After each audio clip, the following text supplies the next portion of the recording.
Detroit lose, but Cade Cunningham continues to look like a superstar post All-Star break. We're going to talk about that and his battle with Luka Doncic in just a moment. Lane, skies a jam. Dynamite dunk and the crowd loves it.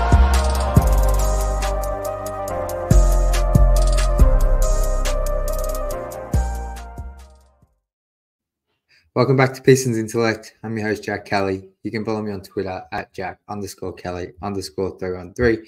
And if you're feeling so kind, please hit that subscribe button. The channel continues to grow, and we actually just hit 1K on Instagram as well. So if you're looking for some more Pistons content, I've got stuff pumping out there, 2 to 3 posts a day. So go check it out.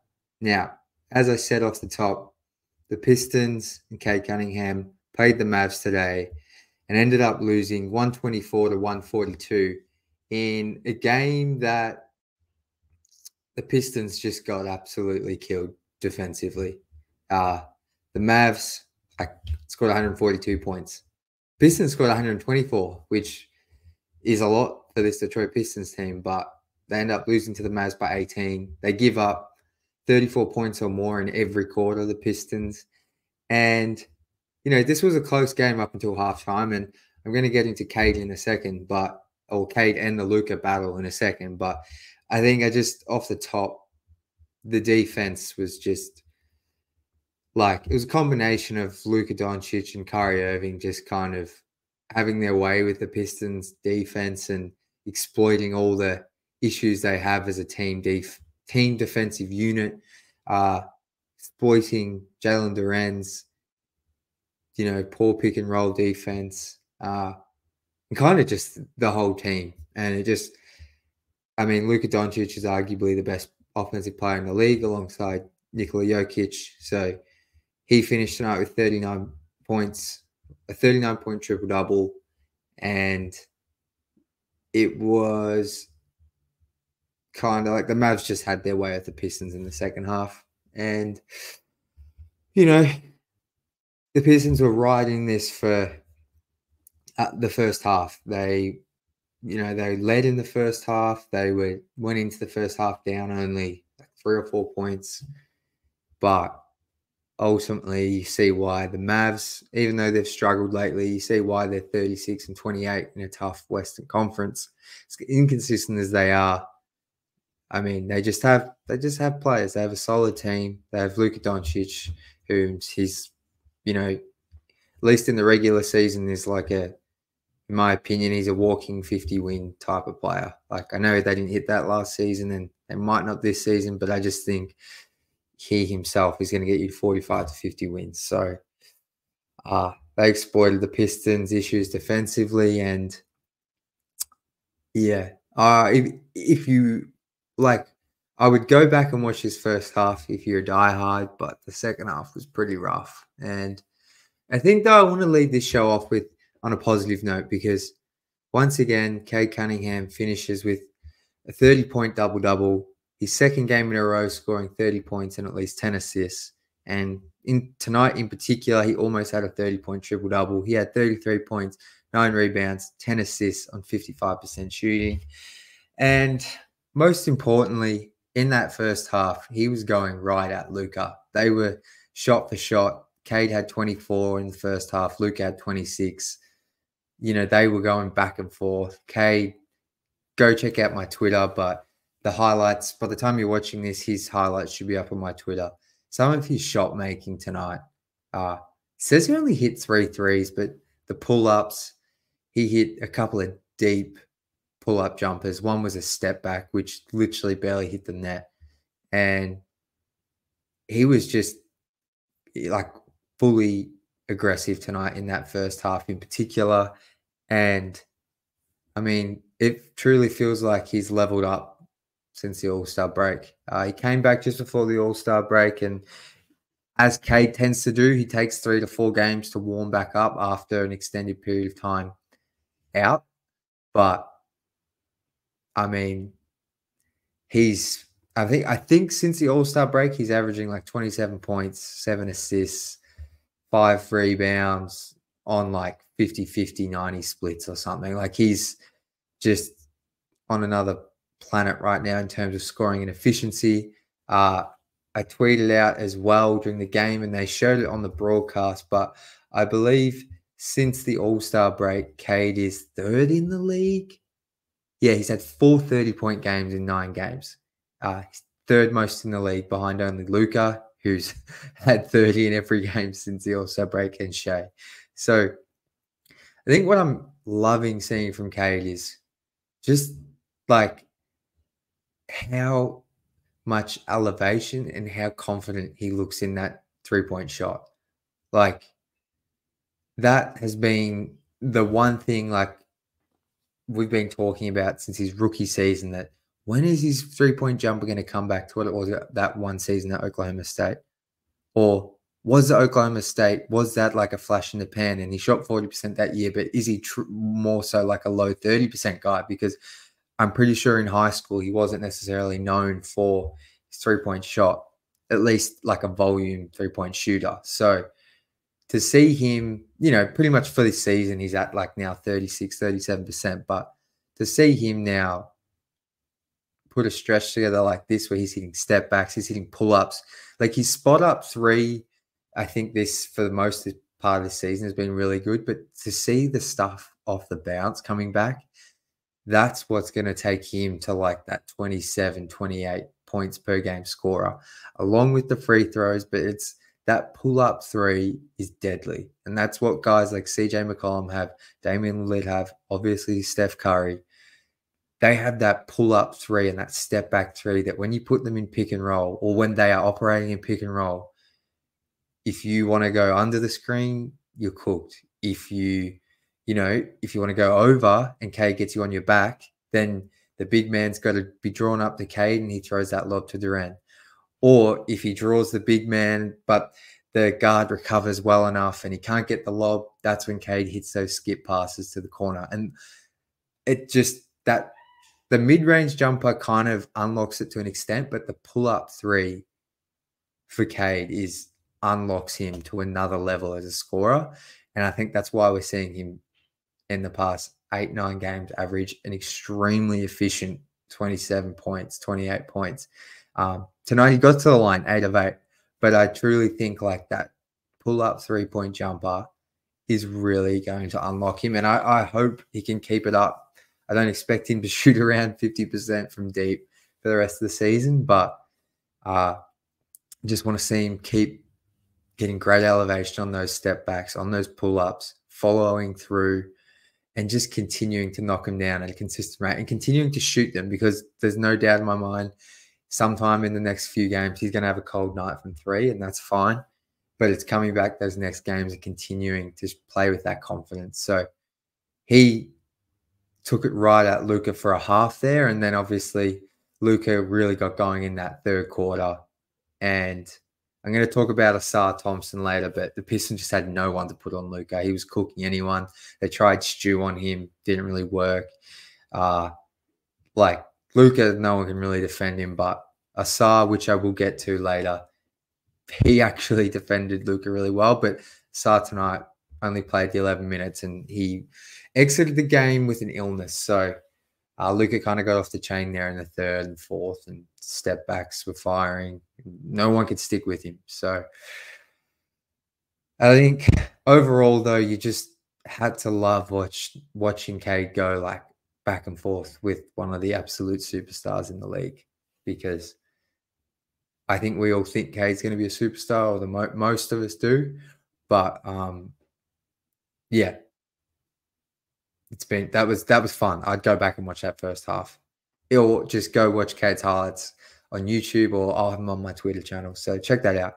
But I think what I want to jump to next is the 2022 draftees struggling.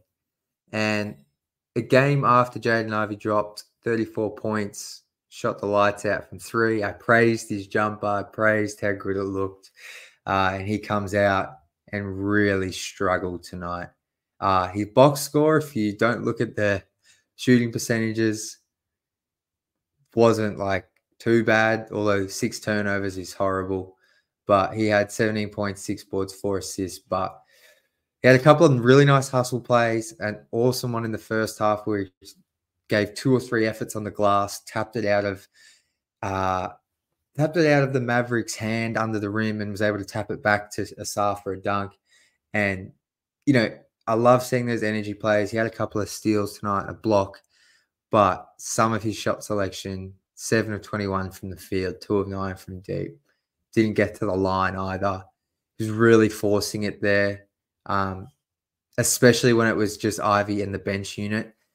He kind of, in the last couple of games in Miami and against the Nets, those minutes weren't too bad. But tonight, just with the bench, he was forcing it, and the shots just weren't falling. And that's fine, but I think when you're taking 21 shots and it's just not your night, I mean, I'm a huge advocate for Jaden figuring out, but I think 21 shots on a night like tonight is just too many. And some of those mid-range pull-ups look really rushed and questionable. And then the 6 turnovers, some of them were just killers. So really, sobering kind of night for Jaden after such an excellent game last game. And I think him trying to find that consistency is huge. He's been really up and down since that really solid 6-game stretch he had. To be honest, most of the season's been a bit up and down for Jaden. I think more recently it's been, due to Jaden's play as opposed to him getting yanked in and out in different roles and that under Monty. He's getting the minutes now. He's getting minutes with the bench, minutes by himself, minutes with Cade, and, tonight's a learning experience for him, so I hope he can bounce back next game. But I think the reason I'm not as harsh on Jaden as I'm going to be on the next guy is because one thing you can never count Jaden out for is effort, and I think he showed effort tonight, made some winning plays, even amidst a pretty poor night for him. And although I just spoke about his shot selection, I think his effort overall for the most part was right there. And going into his next is Jalen Duren. Struggled with foul trouble all night. Only had 6 points, 8 rebounds in 16 minutes. And unfortunately, this is just another one of those games, and I've spoken about it, where it just reminds me of the bad version of Andre Drummond. It reminds me of the ghosts of Andre Drummond in Detroit, where the effort's not there, and when the game isn't going their way, they kind of check out. And Jalen, he was struggling tonight. He had a couple of questionable foul calls. He couldn't get a consistent stretch together. That's fine. Like I just said, with how Cade's probably going to have a bad shooting night soon. Jaden's in a bit of a funk right now. It's okay to have these nights, but when I just see him consistently getting cooked defensively, and then just there was a moment where I think Josh Green from the Mavs beeline towards the rim, and Jalen was right there, and he should have gone up and blocked the shot, but he jumped out of the way and let Josh Green dunk it, and it was like he didn't want to get posted. And when you're in a close game, you're meant to protect the rim. If you don't want to get posted, go up and freaking make that foul hurt. Let Josh Green and the rest of the Mavs know, you don't just come at the rim and dunk and then flex and scream in our building. And he just let him go up and dunk it. And if this is just sort of the only play of the game, I probably wouldn't be so harsh on him. But then later in the game, he doesn't get a foul call offensively going for a shot. Then he comes down the other end, PJ Washington, or someone got a dunk, and then Duren kind of pushed them.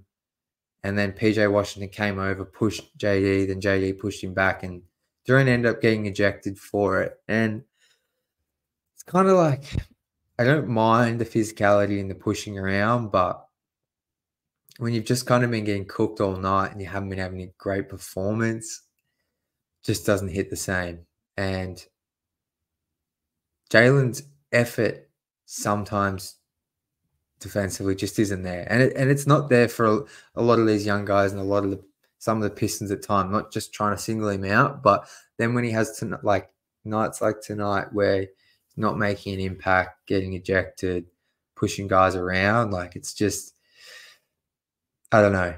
doesn't hit the same for me. Maybe I'm being a bit harsh. Let me know what you kind of thought of Jalen's game tonight. But I think he had a bad game, and then he let his frustration boil over, which I kind of get. But this isn't the first time I've seen this kind of lackluster effort game from Jalen when things aren't going his way. And that's the thing that scares me the most.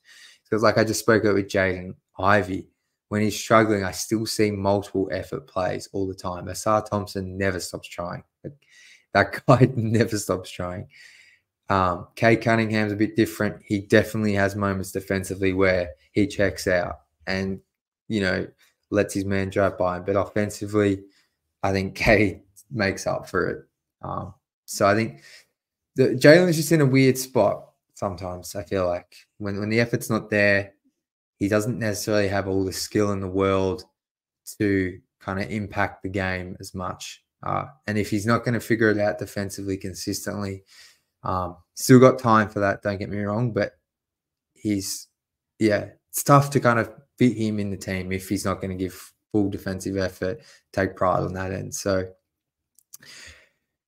I think the last point I'll hit on, obviously, was Asar's illness hurt the Pistons tonight. And I must have missed it. Maybe they mentioned the pregame. I don't really get the pregame here in Australia. I only watch League Pass. So but Asar checked out after only 11 minutes, halfway through the second, when the game was still close. And that he was Luka's primary defender. It looked like Monty once again, like he did in the Nets game, getting Asar to match minutes with Mikal Bridges.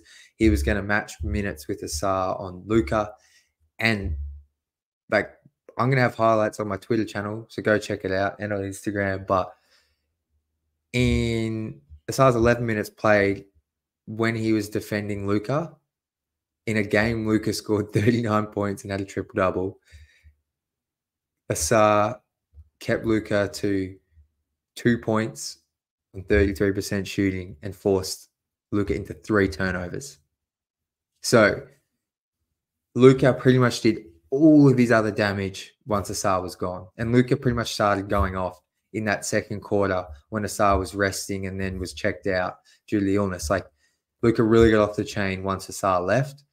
And I'm not saying Asar would have held Luka to 10 points for the night, but I just think losing that wing defender to slow Luka down in the second half really hurt the Pistons, because the Pistons, like I said, had to go to Fontecchio and Stu to defend Luka, who, Stu and Fontecchio are sound defenders. They're the better defenders on this team. Stu's one of the best, if not the best. But, Luka there's not many guys in the league that can even slow Luka down. And Asar was kind of pestering him. So losing him sucked. I don't know if this is going to be a long-term thing. Yeah, if Asar's going to miss next game. But, yeah, you really Asar's importance to this team, and it's becoming more clear to me every game now that he's playing bulk minutes and he's getting a lot of run. I mean, Asar's importance on he continues to just make winning plays.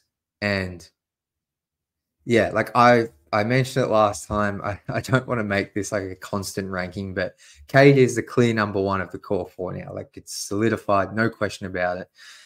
I couldn't even sit here and try and make an argument for Cade not being number one franchise guy on this team.